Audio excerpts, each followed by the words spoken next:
Hey everybody, welcome to episode 8, BCBA Tay. We're going to continue our chat today about risk factors associated with autism. So if you caught episode 7, kind of walked us through how we've identified that these are risk factors, just the fact that we don't really know exactly a singular reason or a singular thing that causes autism, but we can identify some common risk factors. The way that we identify those, or the way that researchers identify those, is by taking a group of individuals that have been diagnosed or were screened for high risk of autism, and then they find another group called the control group of children that do not score that way, that are about their average age and same location, kind of that kind of thing.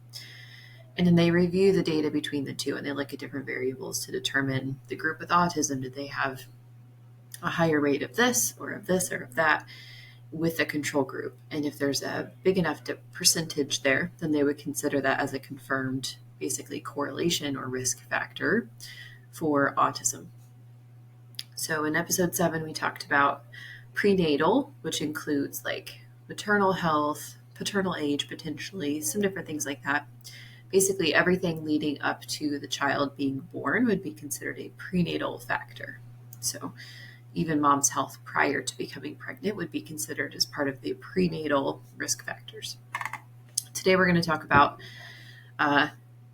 perinatal or postpartum, or basically the birth experience through infancy, and talk about risk factors associated there. And again, in episode 7, I talked about a risk factor does not necessarily mean that if this occurs, that the child will end up with autism. It just means, hey, if you have some of these risks, if you notice some of these, if you had some of these occur during your birth, or if your infant has experienced some of these things, be on the lookout for early signs. And there's another episode where I talk about early signs of autism, what to look for, and then a couple of other episodes too that talk about what to do. So if you've noticed that they have autism, what do I do next? What's my next step? And we've covered all of those things. So look to previous episodes for that context. But today I'm going to jump into it. I have a couple of articles that I'm going to review for us today. Same as yesterday or the previous episode. I may or may not have had access to the full article because some of them are $30 to $40, and I'm not going to pay that. This podcast, I'm not making any money off of it. So I'm not going to spend the money to pull up those full articles, but I'll give you the summary of what I was able to find online about these. Study number 1. So this was from the Middle East Current Psychiatry Journal. It was published in 2023. We reviewed this article yesterday, but I talked about prenatal factors. Today I'm going to talk about birth and the factors that they found with that. So 670 mothers, 103 of them were identified to have a child with autism. And number 1 factor was that the cord was wrapped around the child's neck. And if that was occurring, so the top factor, cord wrapped around the child's neck, they were 4.6 times more likely to be diagnosed with autism. Now, my brother was diagnosed with was born with the cord wrapped around his neck. So I am familiar with that one. I've also just seen this in birth histories, medical histories of lots of cases that I've worked with. I know of several different families where there was like a lack of oxygen at birth, and then I'm working with their children with autism. However, my own daughter, my youngest daughter, was born with the cord wrapped around her neck. She was purple when she was born, and it terrified me. They didn't end up having to work on her at all. She started breathing as soon as they unwrapped it. But just knowing, in my experience with my brother and working with other cases, even before reading this article, that it has happened across the board, I was very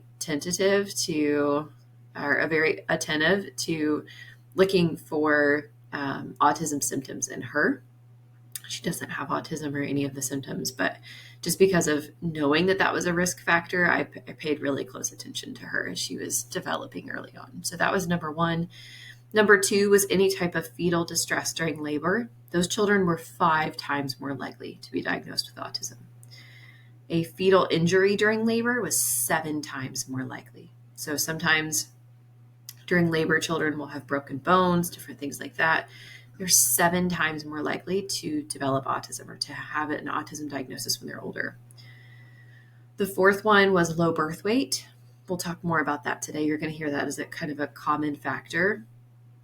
They also looked at some non-factors. So they assessed these things to see if there was a correlation, and they did not find there to be any correlation involved. And that was if they had high bilirubin levels, or if they were in an abnormal fetal position in the uterus. So I don't know if that necessarily meant like that they had to have a cesarean section, but they were wondering if you were in an abnormal position in the uterus, if that would be a risk factor, and it was not found to be one. Our second study today is from the Journal of Current Medical Research and Opinion. This is published in 2023. I think I also reviewed this one in episode 7. The author's first name is last name is Alim et al. Alim et al. Maybe. And they identified the number one factor as fetal anoxia, which is a total lack of oxygen at birth. So again, we're looking at that cord wrapped around the neck. I'm sure that this caused fetal distress and surely a lack of oxygen, because that's what this is. Number 2 so far. So 2 for 2 on a lack of oxygen at birth. Study number 3. This is in Cellular and Molecular Biology. It was published in 2023. This looked at, this article. This article I made some phone calls about because it was fascinating to me. I would like to review it more in depth on another podcast. I could just spend the entire time talking through this article. I'm not going to do that today, promise. But this one they looked at, it was just one researcher. I cannot say his name, her name. I don't even know. Last name is spelled Xiaoxve. Take your best guess on how to pronounce that, but just one author looked at 120 children with ASD and identified number 1 risk factor was TBI, traumatic brain injury, which certainly could be caused by a lack of oxygen, although that was not identified in the article. Number 2 was febrile convulsions, right? And then 3 was breastfeeding, which they later discuss is likely due to a lack of folic acid. Now, obviously, we didn't have formula until fairly recently, and society has survived, and not every single person had autism. So I just wonder if our change in current diet has anything to do with that. But again, I'm not here to talk about diet. So TBI for that one. Number 2, febrile convulsions. And number 3, breastfeeding, where a lack of folic acid was specifically identified for. Study number 4. This was published in 2020 in the journal. It's Child Psychiatry. I can never say that. And Human Development. And authors were Cogley, O'Reilly, Bramhan, and Downey. They looked at 11 different studies. So this was a review of 11 different studies. Must have had to pay for this article because I don't have a whole lot of detail. But their number 1 factor was male. We all know that being male just puts you at 4 times higher risk for being diagnosed with autism in general. Number 2 was small for gestational age. Again, I mentioned that low birth weight was going to pop up. And 3 was a general cognitive impairment. So again, what caused that? It doesn't really, I wasn't able to read the article, so I'm not sure what the context is there, but general cognitive impairment was a risk factor. Study number 5, published in 2020, Pediatric Research was the journal, and David Ovich et al. So all one word, David, and then Ovitch is the last name, et al. So several authors. They looked at 4,963 children and adolescents, diagnosis confirmed for 113 of those children. So 113 had a confirmed diagnosis of ASD. Again, I didn't go through and see how did they confirm that? Did they do an outside evaluator? How valid basically are these studies? Didn't do any of that for us today. Just read through them and bringing you the results. Their number 1 factor was gestational age. So if the baby was born premature, they were at a higher risk. Number 2, gestational diabetes. This is a prenatal one. I mentioned it in episode 7, but as I kept looking for more articles specifically for this, I kept finding additional prenatal risk factors. We talked a lot in episode 7 about diabetes being a risk factor. It's mentioned again here. So another article to add to that. Delivery room resuscitation. So you can also see like lack of oxygen here again. If they're resuscitating the child, potentially, what everything that is involved there. So you can see that trauma at birth, lack of oxygen kind of continued. Number 4, postnatal steroids within 1 month post-delivery. It's the only research article I've seen talk about that, the use of steroids. But that was another one that was identified. So it was often given to children who were born premature and needed steroids and were given steroids at 1 month. They were saying that these children were at a higher risk of autism than the children who were born premature and not given the steroids, which I thought was really interesting. They also tested to see if there were additional factors. They looked at sepsis, BPD, ROP, IBH, DBL, PHH. I don't know what all those stand for. If you do and they mean something to you, those were not found to be factors for autism. Had they found to be factors, I would have researched them and looked into them a bit more, but we're moving on. None of us need to know all of that information right now. Study number 6 is from Autism Research, published in 2020. This is Talmi, Talmi, another author, Mankuta, and Raz. This is looking at the Israeli population. There's quite a few of these. They were looking at the Israeli population. And this is between kiddos born between 2000 and 2012. And they found the most common factor was low birth weight. Significantly so, was that low birth weight was an indicator or a risk factor for autism. Study number 7 can be found in the Journal of Cognitive Systems. It was published in 2020. And I have really bad handwriting, but I think the authors are UCUZ and CICEK, I think. This study looked at 136 children with ASD and 143 healthy pairs. Again, not sure what they identified as healthy, but not ASD, like not with the diagnosis of ASD. And then here were the factors. There was a lot of them. So the first 4 are going to be prenatal. So add these on to the episode 7 findings.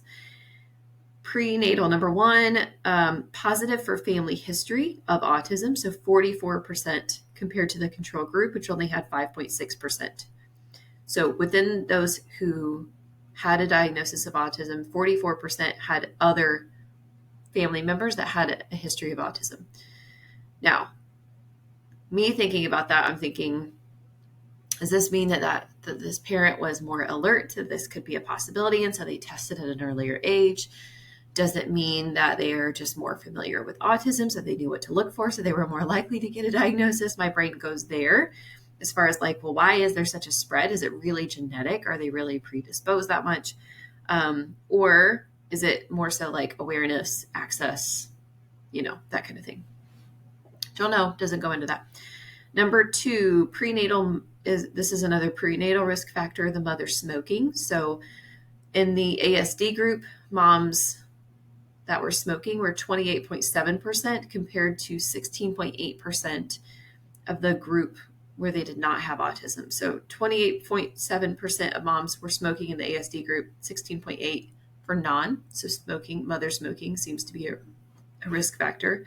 Number 3, prenatal gestational diabetes. We talked about that in the episode 7. Prenatal severe infection requiring therapy. So we talked about that one as well.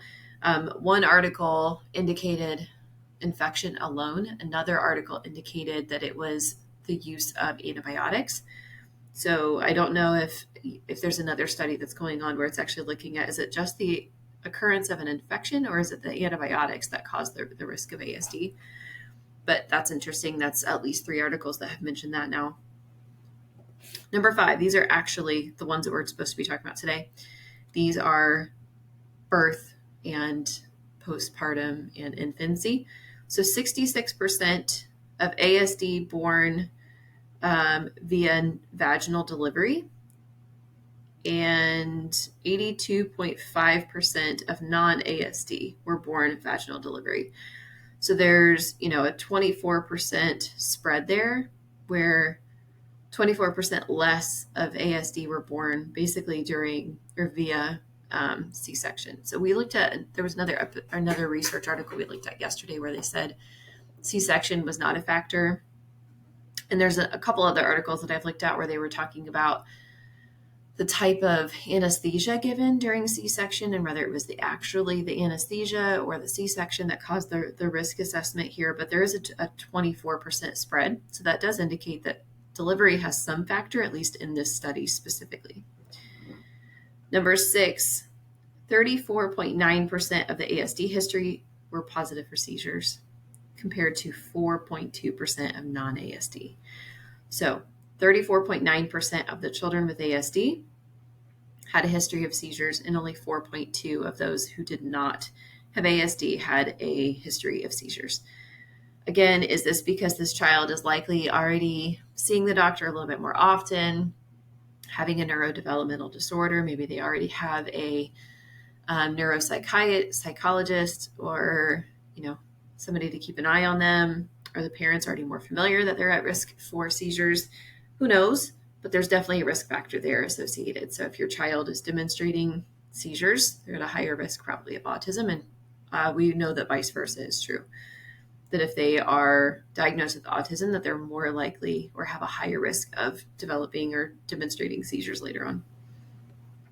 Number 7, age of first words, age of head control, and age of sitting unsupported. So I don't have the data right here, but all of these kiddos were doing these things at a later age if they had an autism diagnosis. So first word makes sense. That's one of the early signs of autism. So age of first word, age of head control, and sitting unsupported were also risk factors indicated. So the later the age, the more likely they were to be diagnosed with ASD, which is really interesting. An 8th factor here was the age of the father at pregnancy. So again, that's a prenatal risk factor. Does it go necessarily in today's grouping? But I thought I'd throw it in there because I've read that before, but during my research for prenatal, I couldn't find that was confirmed anywhere, but it was in this article.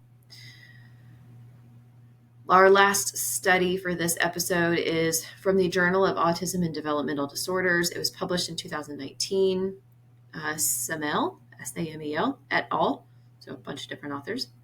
They looked at 347 children with autism, 117 children with developmental disorders, and 2,226 control children. So a lot of control variables here, and roughly a little less than 500 kiddos with either ASD or developmental disability. And here was the one thing that they found that was significant. Autism was highly associated with C-section, but not developmental disability. Isn't that interesting? And they're wondering if it was exposure to general anesthesia. So that was the study I was talking about earlier. So I thought that was really curious that the C-section was associated with an ASD diagnosis, but not developmental disabilities. Very interesting. But they indicated that there's further study needing to know if it was exposure to general anesthesia to the mom during the C-section or other factors. And so that's an interesting question. I'd like to keep reading on that to see if anything develops from there. So just a summary from today, we learned that a lack of oxygen at birth, that was listed in at least 2 to 3 of them, depending on what you qualify as trauma or needing resuscitated, things like that are included. So 2 to 3 articles. Fetal distress or injury or TBI, again, 2 to 3 listed there, depending on how you want to classify those. Low birth weight was indicated as a risk factor for 4 of them.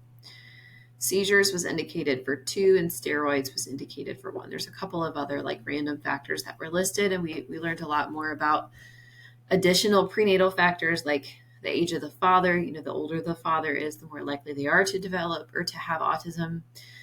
Smoking was another new one that was listed today, but lack of oxygen at birth, low birth weight, a big one, and fetal distress, injury, or TBI at birth were the other complications that were listed.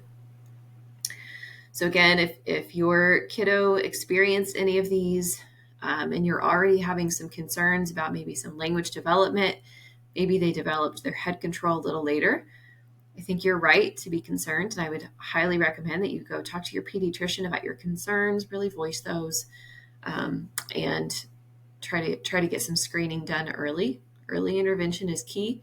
There's lots of different options available to you: in-home therapy, clinic therapy, speech therapy, OT, PT. Obviously, I'm a big advocate for ABA therapy for the kiddos who need it. So seek those out. That's kind of why we're talking about risk factors today. I'll keep going through current research, and if I find new findings, we'll do another episode. But I hope today helped.